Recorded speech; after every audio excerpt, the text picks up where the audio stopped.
Alright, what's going on, everyone?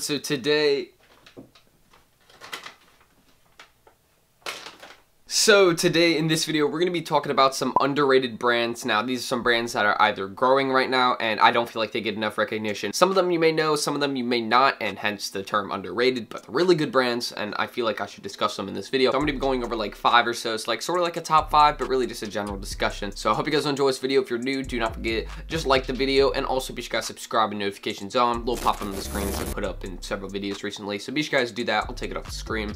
But I hope you guys will enjoy this video, and let's get started. Okay, so the first brand I'm actually discussing that is pretty underrated, and I just looked at their site. I was sort of scrolling through, like, I looked up some underrated brands, and this came up, and I was like, this definitely needs to be discussed. It is Epitome. Now, I can't wait till one of you gigantic hype beasts in the comments say, Tristan, where's Supreme on this list? And I'm just gonna have to go in the comment section and somehow respond to that. Now, I looked at this, and they have so many products. They got track pants, shoulder bags, so they got accessories, or like shoulder bags, you can use them as a waist bag too. And I looked at all their products, and they're just really good. The quality looks nice. They're leather, and they only cost like $36, so they're at a rather affordable price. They got hoodies, track pants. I looked at some of the track pants. Those may be a cop for me, honestly, so I'm really glad that I found this brand, Epitome USA. They're actually really solid, and to be honest, I've seen some of their other products. Like, they have this embroidered tee where it just says Epitome, and then it has like some dice embroidered under them, and that tee, I am desiring to get that. I'm definitely going to get that. It's a really nice brand, so I'm going to leave it down below in the description along with any other brands I discuss. You guys should definitely go check this out, and no, none of this video is sponsored. I'm just doing it because I think this brand is sick. Oh my god, what was that voice crack? I just think the brand's nice, so I would definitely cop, and I may actually. Wait, Tristan, but if the brand's underrated, doesn't mean it sucks. Okay, so the next brand is Hypeland, or just Hypeland without the E. I don't know really how to pronounce it, but looking at this brand, it's actually pretty solid. They got some embroidered box logos,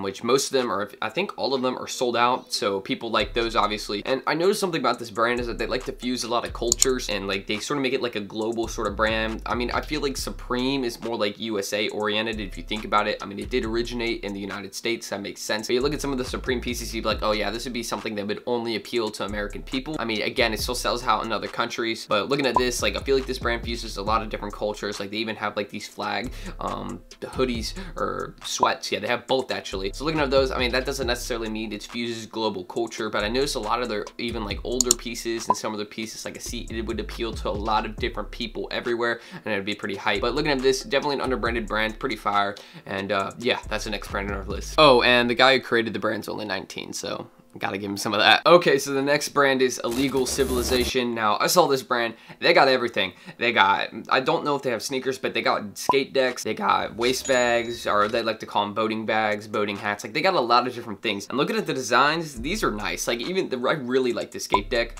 And personally, this may be my next skate deck I use. I mean, I already have the chicken dinner deck that I sort of wanted to skate. But looking at this, I may have to buy this over that. This is just a really basic design. But if you look at it, like, if Supreme made this, it would sell out fast. And, you know, I feel like if this brand got a bit more credibility, it would do really well. And they got rings, as I just noticed. Like, they got rings, bracelets, like they got a lot of things, and most of it's sold out. Like, the deck isn't sold out, but like the bracelet and the ring is all sold out, and like they're rather affordable, like $42 or so. The boating bag sold out, boating hat is not. Like, they got a lot of things that are sold out. They got tees, and they just got a lot of different designs and colors and uniqueness, and you know, they're based in New York. So looking at this, I mean, I feel like if they had to have Supreme in New York, this brand would take over. So looking at this, pretty solid brand, and this is definitely an underrated one. Okay, so this next brand is called Patterson. Now, based in New Jersey. I looked at this brand, and yes, their items are a bit more expensive, but the designs are solid, and you know, some of them are really basic, such as the Looker tee, and the white and black. They're $45, so I mean, yeah, they are a bit more expensive, but they're cheaper than Supreme, and you buy Supreme, and these got some better designs than Supreme for sure. Like, I've seen polos are pretty nice. I mean, not the best, but then looking at like the zip ups, like these are solid. They haven't even sold out, and these are really nice. If Supreme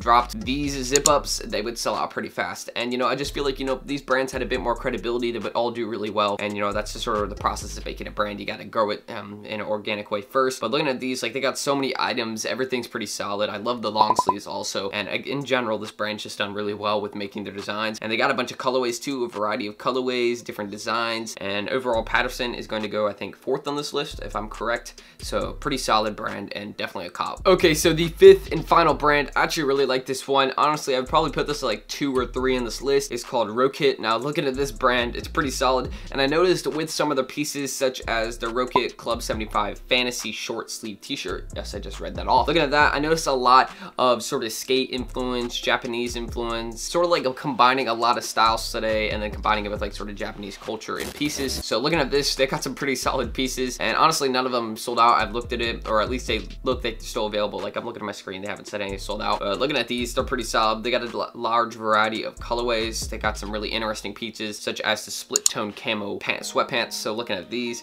they are $220, so very expensive, and along with most of their pieces like $65. The tees are $45, and looking at these, honestly they're a collaboration, so they're going to cost more. But honestly, I'm surprised that they haven't sold out. Again, it's just, I've noticed a lot of an off-white influence too in some of the pieces, so you know, if you guys are looking for some, you know, sort of cheaper off-white, this is good. The hoodies are $200, but again, how much are off-white hoodies, and you still pay the price, and these are just as nice in my opinion. So looking at these, pretty solid, and I'm not sure how the pieces are made necessarily because they're pretty expensive, and like I really like the Kara short sleeve and also like the Capola washed purple sweatpants. $200 for some sweatpants, same price as the hoodies. But looking at these, they're really nice, and honestly I would wear these if I was willing to pay $200 for some sweatpants, but I'm not at the moment. I mean, I'm sure in a couple weeks some people would look back at this and be like, LOL, you paid $200 for some sweatpants, because I know me, and I probably will. But looking at these, pretty solid, and the shorts are $160. Yo, most underrated teeth in the game, look at those. Dang, not as nice as Anthony Fantano's though. I mean, I wish. And you all know the routine. Comment for the boys or for the girls. You know, we had a big discussion about that last time in the comment section, so you know, comment either, but just be sure you guys comment for the and then something. Anyways, thank you all for watching this video. I really do appreciate it. If you guys felt like I left out any brands that are actually like really good and they're up and coming, I feel like all these brands eventually are going to get recognition that I discussed, or some of them may not, just because the price is a bit too high for most people to pay. Like, I feel if you're making a brand, you have to price it really low at first, and then it will go up eventually. But I just hope you guys did enjoy. If you're new, be sure you guys do subscribe. I'd really appreciate that with all notifications on, and do not forget to enter in the shoe cleaner giveaway, link in description. I'd really appreciate that. Me and Cream City Cakes doing that, so be sure you guys go enter in that. But just anyways, thank you all for watching this video. Like the video, do whatever you want. I really would appreciate it. And yeah, thanks for watching, and as always, peace out.